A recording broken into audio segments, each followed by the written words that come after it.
Welcome to Tutorials by David everyone. Today we'll be having a quick tutorial of how to install Microsoft Family Safety. Hello everyone, so installing Microsoft Family Safety is pretty straightforward and here's what you need to do. First, you want to make sure you have a Microsoft account as it is actually required to use the app.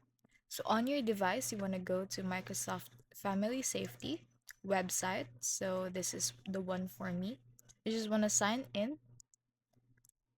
After that is once installed, open the app and sign in. From there, you can create a family group by adding members with the account using their email addresses, which allows you to manage screen time, set content filters, and track device activity for each member.